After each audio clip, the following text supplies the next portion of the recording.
Ashamaa harka fuudhee kabajamoo fi jaallatamoo hordoftoota koo nagaan fayyaan jaalalliif gammachuun bakka isin jirtanitti isin waliin haa ta'u isiniin jechuun jaalladha. Kabajamoo hordoftoota daawwattoota koo guyyaa har'aa kana seenaa abbaa gaarii jedhu mata duree isaa ijoollee koo jedhu isin biraan gahuuf jira. Isinis seenaa abbaa gaarii kana akka dhaggeeffattan kabajaan isin affeereen jira. Ijoollee koo Obbo Qalbeessaa fi aadde Soorettiin haadha manaa fi abbaa manaati. Maatii baay'ee hiyyeessa turan.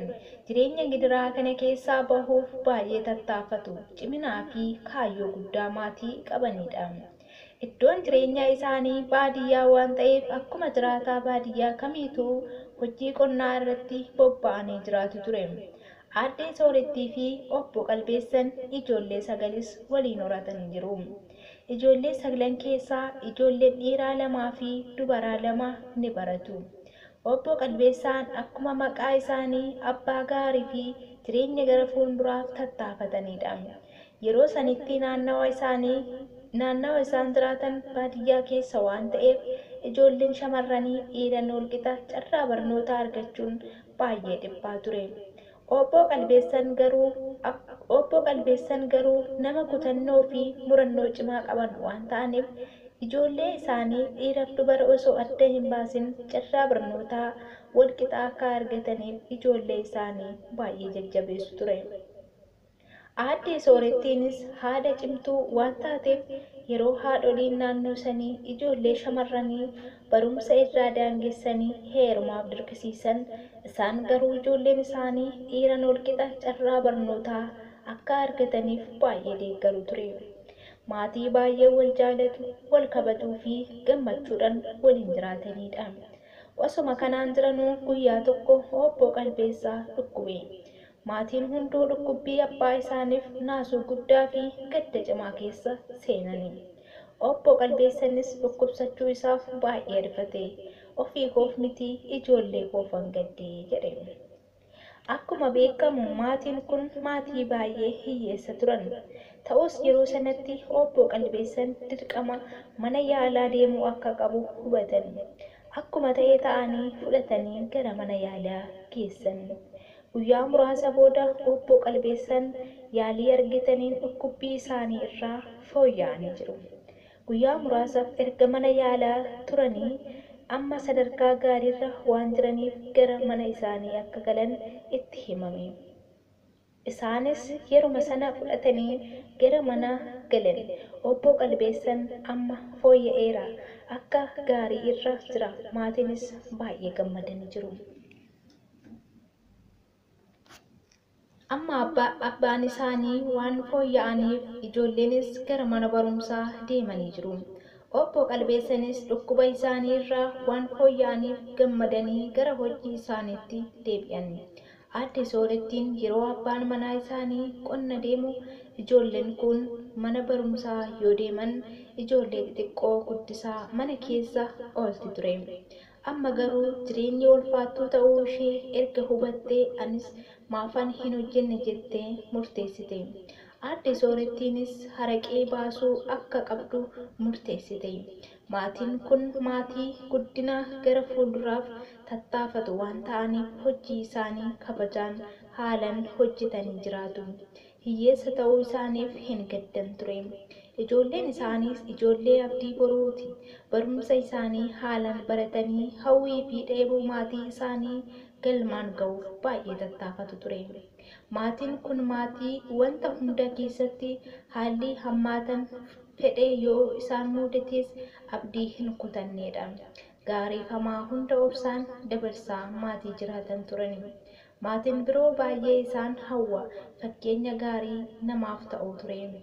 Akkuma mana keessatti jaalalaaf kabajaa waliif qaban nama birattis akkasuma turan. Ijoollee koo ammas isaan rakkoon waan waliin dhalatte fakkaata. Obbo Qalbeessaa ji'oota muraasa booda dhukkubni isaanii itti deebi'e. Baay'ee naahanii samiif dachee walii wallaalan waan godhan dhaban. Wanti hunduu faallaa itti ta'e. Sana booda ammas qabeenya qaban qabeenya qaban gurguranii gara mana yaalaa deeman.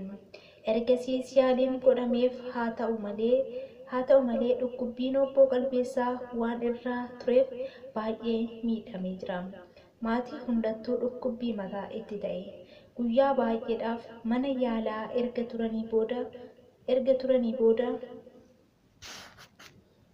turanii booda fooyyee argataniiru. Dooktarris akkas jedheen, dhukkubbiin kee guutumaan guututti irraa fayyuu kan hin dandeenyedha. Yeroo si dhukkube atattamaan mana yaalaa dhufuu qabda jedhee hubachiise.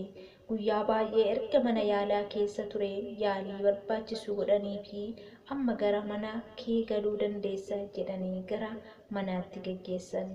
Obbo Qalbeessaan dhukkuba isaa irraa guutumatti fayyuu akka hin dandeenye maatii isaatti hin himne.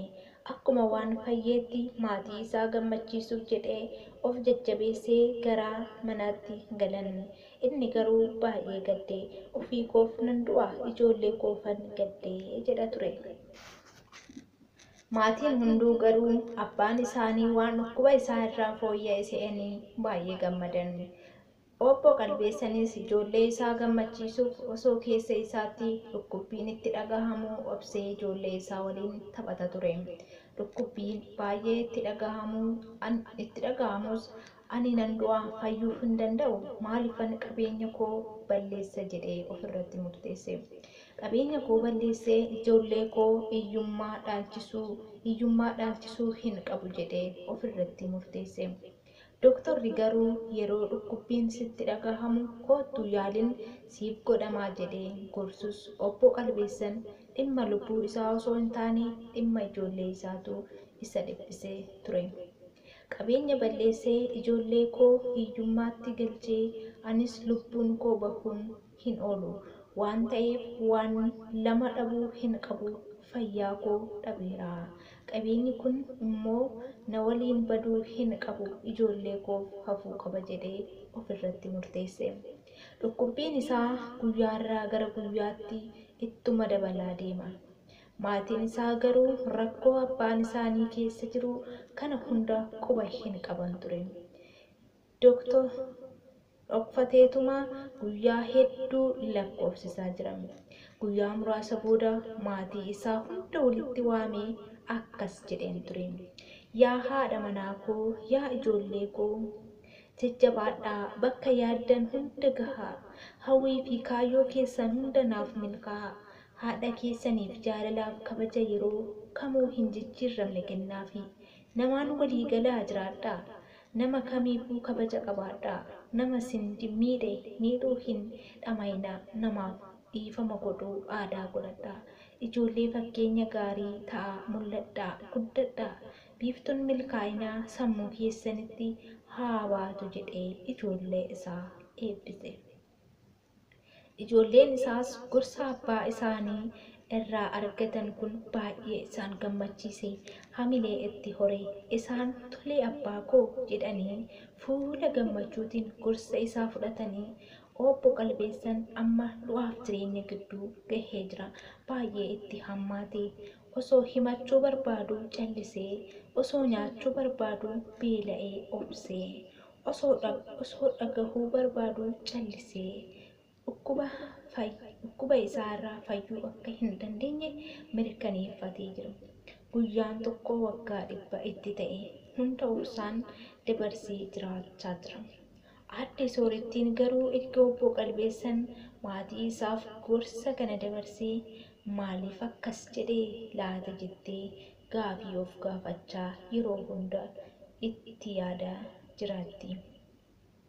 Duuti beellama hin qabdu. Obbo Qalbeessaan garuu har'a moo boruun du'a jechaa jiru. Amma waan guyyaan dukkanaa'uuf ga'e fakkaata. Galgala hunduu nagaa walitti dhaammatanii gara hirriibaa sokkan. Obbo Qalbeessaa garuu baay'ee itti hammaachaa jira.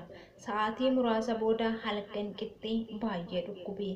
Maatiin hunduu hirriibaa dammaqanii abbaan isaanii garuu sadarkaa hin eegne irra gahee jira. Waan godhaniif waan dubbatan walii wallaalan. Samiif dachee walitti jalaa dhiyaate. Obbo Qalbeessaan sadarkaa dhumaarra gahee jira. Maatiin hunduu wacuu fi boo'uu jalqaban. Daqiiqaa muraasa booda ollaa fi firoottan mana isaanii guutaniiru. Ajaa'iba! Battaluma sana fudhatanii mana yaalaa geessan. Yaaliin hatattamaa akka isa barbaachisuu fi qarshii hedduu akka barbaachisus itti himame.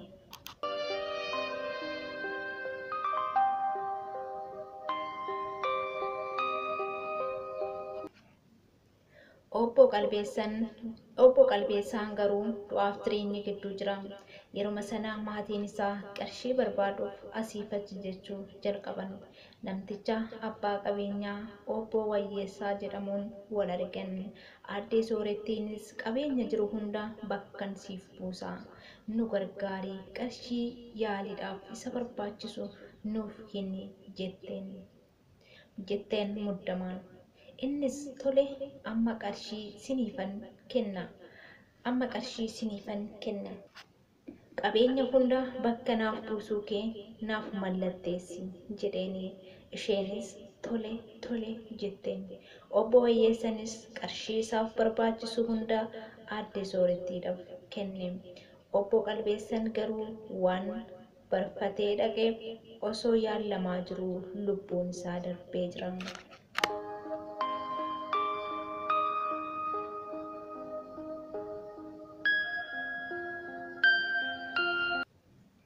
Waan baay'ee nama gaddisiisudha. Ijoollee isaa fi haadha manaa isaatti guyyaan dukkanaa'ee hawwii fi kaayyoon milkii malee jalaa hafe. Kaayyoon isaanii dhadhaa abidda bu'ee ta'ee hafe. Waan ajaa'ibaa! Qabeenyi koo ijoollee koof akkuma jedhetti yaadni isaa milkaa'eefii jira. Aadde Soorettiinis yeruma sana abbaa manaa ishee obbo Qalbeessaa lubbuudhaan darbuu isaa yeroo dhageessutti qabeenya obbo Wayyeessaa hunda isaa sassaabdee deebisteefii jirti. Ijoollee koof abbaan ijoollee isaaf waan gaarii yaada. Ijoolleen isaa rakkattee gadditee dhiphattee arguu hin barbaadu. Obbo Qalbeessaan immoo gaarummaa bira taranii lubbuu isaanii ijoollee isaaniif aarsaa godhan. Ijoollee isaaniif jedhanii du'aan addunyaa kanarraa boqotan. Ijoollee isaaf osoo yaaduu baatee dhukkuba isaa irraa guutumatti fayyuu baatus yaalii argatuun lubbuu isaa tursiifachuu ni danda'a ture. Abbaa gaariin ijoollee isaaf jedhee du'aaf dabarsee of kenna. Abbaa manaa gaariinis haadha manaa isaaf jedhee lubbuu isaa aarsaa godha. Abbaan hunduu ijoollee isaaf gaariidha. Ijoolleenis abbaa isaaniif gaarii ta'uun barbaachisaadha. Obbo Qalbeessaan ijoollee isaaf jedhee lubbuu isaa aarsaa godheera. Ijoollee koof